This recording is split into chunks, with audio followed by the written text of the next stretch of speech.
McCreepy here. Sorry I haven't uploaded in a while. Basically, I might only be uploading twice a week, but because I still go to school. There again might be background noise. Basically my family and friends don't give a shit if I'm recording. They'll walk in or do whatever the fuck they want because yeah, they don't care. Anyway, I'm gonna just get right into it, I guess.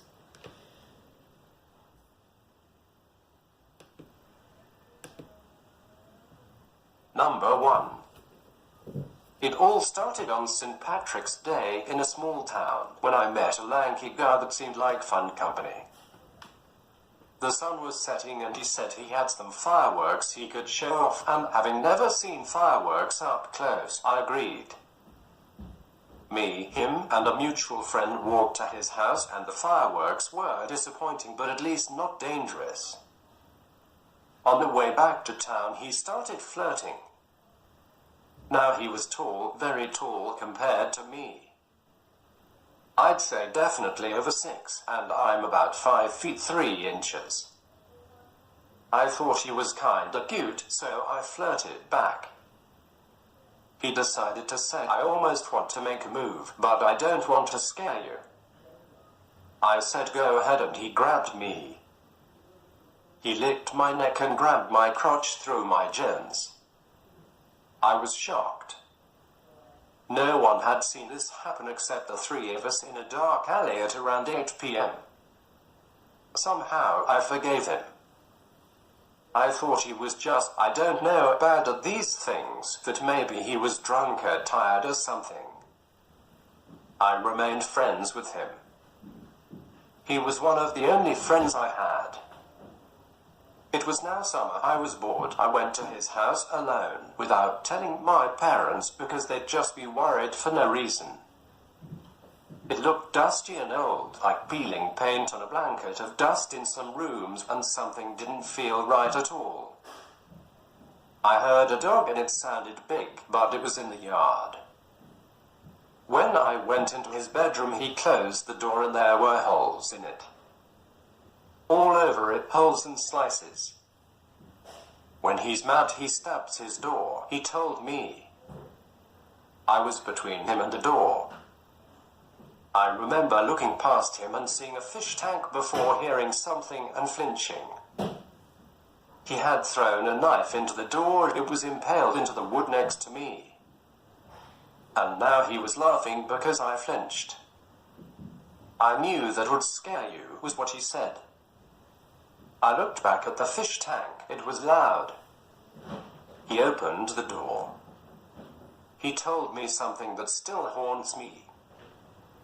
He looked me right in the eyes, so close and at least a foot taller.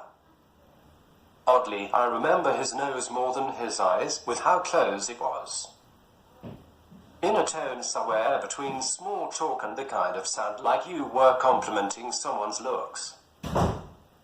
I could kill you so easily right now, struggling to keep the fear out of my voice after a forced laugh. I said that I'd rather sit outside together rather than inside with all the dust.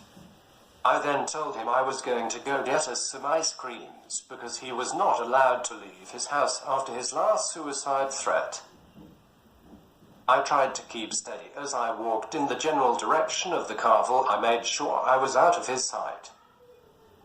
I called my mom and asked to be picked up, told her I wanted to be picked up because I was bored. She said she could get me in an hour. I decided to spend that hour on the other side of the town, in the library. She said something like I looked sick. I told her it was just the heat and she believed me. Number 2. Hi people. I have never used this subreddit, but I feel the need to now after what has been happening to me. On 2015, when I was 18, I did volunteering on an orphanage, and to get there, I needed to catch the bus. A man there with some mental disorder took the same bus, and he started looking obsessively at me. He would sit in the front while I would be in the back of the bus. And he would be all turned around in his seat just to watch me. When people start leaving, he would repeatedly switch seats to become closer to me. It got worse and he started saying hi and trying to interact. He learned the stop I came down, so I decided to switch the bus I took and never saw him again. On November 2016, I took the train, which I always did to get to college. The creepy man entered at another station and he immediately saw me and fixated on me. He didn't stop looking. Suddenly he took a call and in this moment he was distracted. I quickly ran to another carriage, but he quickly followed. I freaked out and at the final stop was still being followed, so I hid first. He got confused and then I ran to the underground. Same happened yesterday, but this time a middle-aged woman sitting beside me helped me mislead him in the path I was taking. I told her the whole story and she confirmed he was following us. I don't know what to do. I am afraid he saw where I take the train this time, as he saw where I entered. But so far he hasn't threatened, but he is so creepy. I don't know what to do. Advice. Number 3. So this happened last summer 2016, when I was waiting for a friend to come over to my apartment. I didn't have a working cell phone, so I hadn't actually set up my buzzer yet. When people wanted to come over, I had to wait for them to message me so I could go run down to let them into the building. This friend didn't have a cell phone either though. So we had to do it the old-fashioned way, and we estimated how much time it would take for him to arrive, and I would wait outside and watch for his car. I don't remember the time exactly. I think it was around 4 p.m. that he said he would show up. But it was still really bright outside as it was the middle of summer. Sorry if you were expecting a creepy middle of the night type story. I know, bummer, haha. I decided I would go outside early just to make sure I was there in case he overestimated how much time it would take for him to show up. I lived in a large apartment building, 10 floors if I recall, with a second matching apartment that mirrored mine across the lot. I lived on a busy street with a little strip mall just down the road and a Tim Hortons across from that. I'm thankful I lived in such a busy area. Had it have been anywhere more discreet, I might not have had this opportunity to share my story. I don't know if I can do a good enough job describing the area, but here's a shitty picture I quickly drew on paint to give you a better idea. By the stop sign there is a wall with angled ends pointed towards the building, and some bushes, trees between the wall and the road. The road that the Tim Hortons is on is the busy road that I mentioned earlier. And the road my building is on with the stop sign is a small side street that turns into a dirt road with lots of construction behind the trees at the back of my parking lot. I apologize if none of that made sense, but what you need to take from that is that the side street is a quiet dirt road unused by regular commuters and only used by construction vehicles.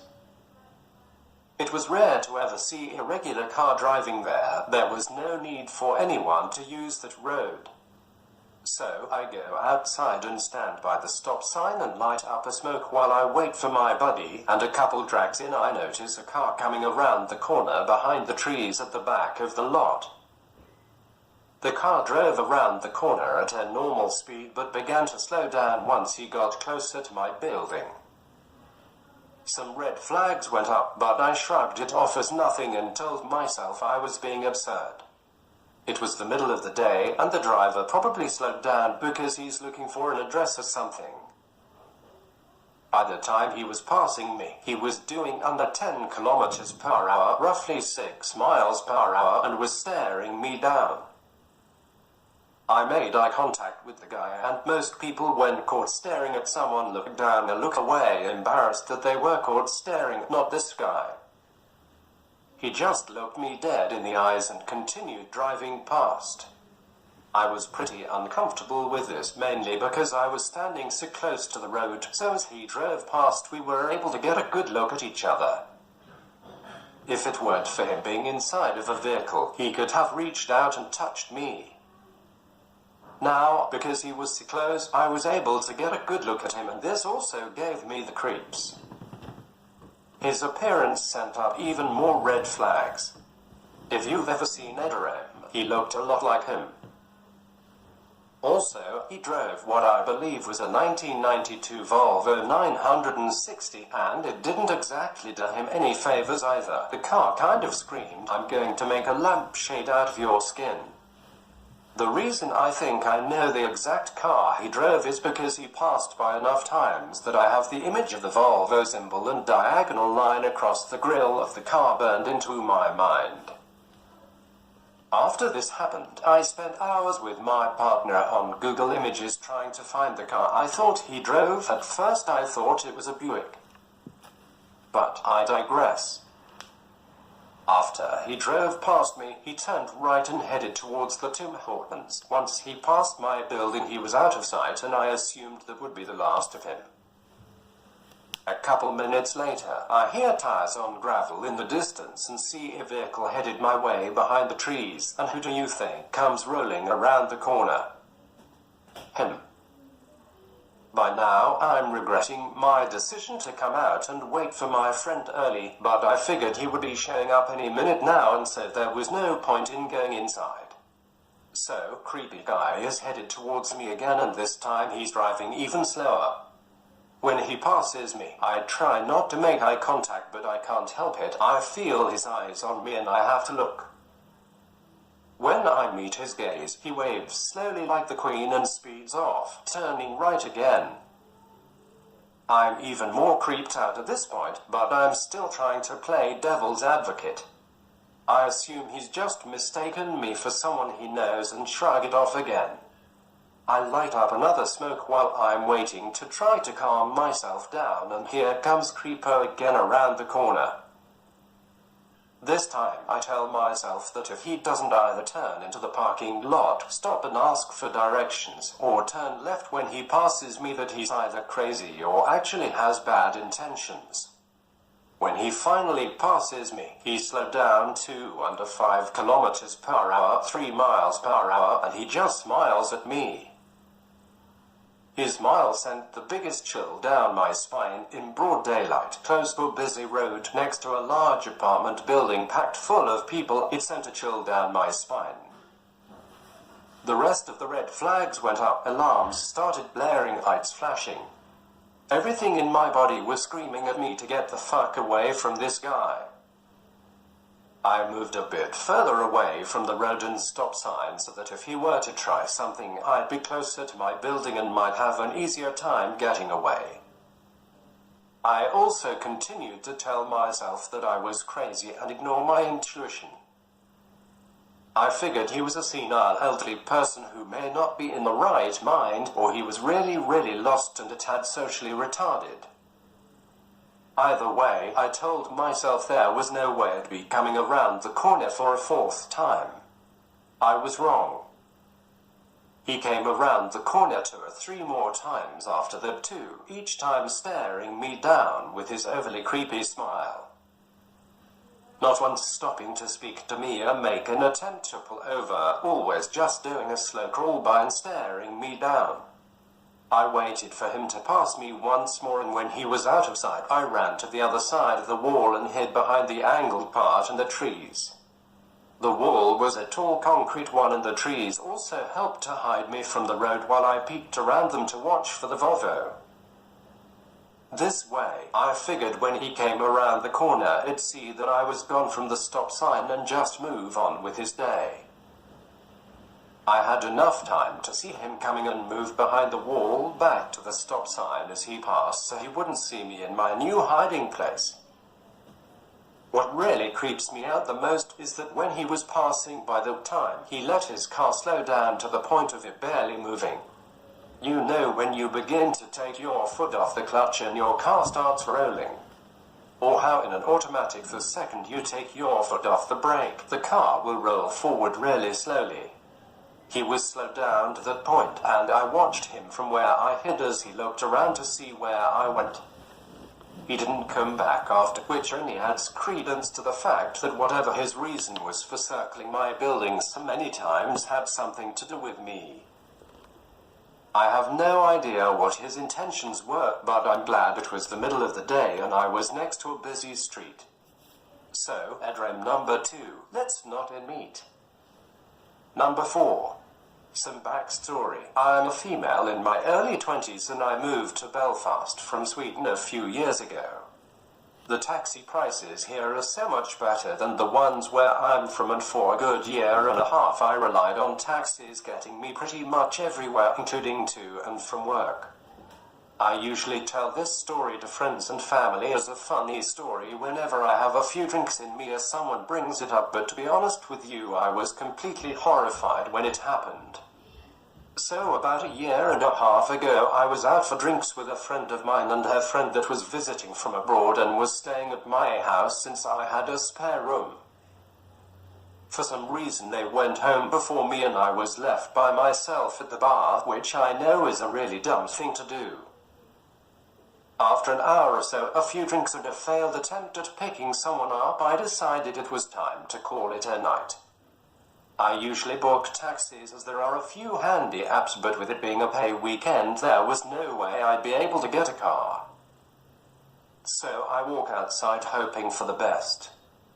The moment I get outside, I'm approached by an older man, white hair and on the heavier side, asking if I need a taxi, so I cheerfully accept, thanking my lucky stars that I'll be home very soon.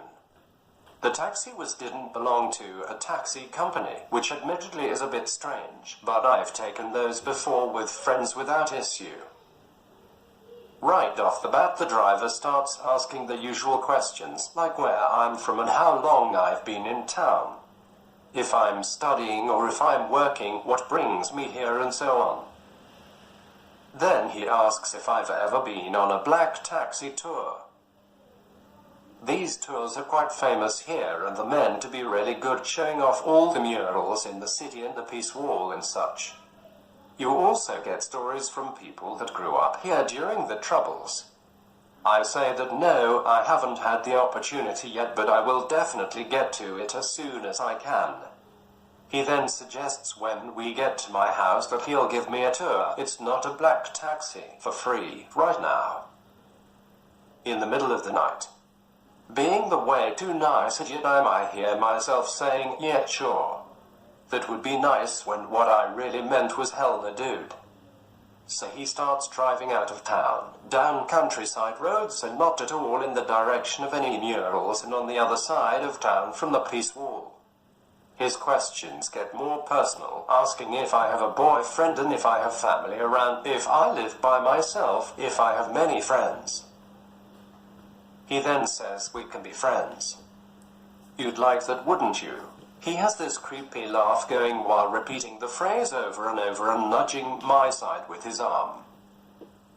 He keeps driving in the middle of nowhere, talking about how this footpath was this and that, connecting to another footpath and so on, while dropping the we can be friends thing between, still laughing this creepy laugh. At this point, we're about 20 minutes outside of town and the streetlights stop. It's pitch black out.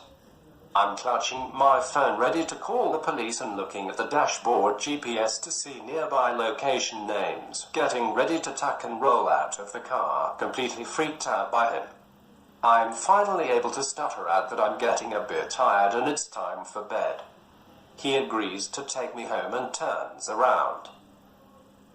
We pull up outside my house again and I feel a wave of relief washing over me, like I can finally breathe again. I pay him for the taxi ride and get ready to get out of the car. He then turns the car off, takes off his seatbelt and keeps talking, turning slightly so he's kinda half facing me. After a few minutes of talking, him still talking about being friends, I say that I need to use the bathroom and thank him for the tour. He tells me to hurry back outside so we can continue the conversation. I bolt inside, lock the door and keep the hall light turned off.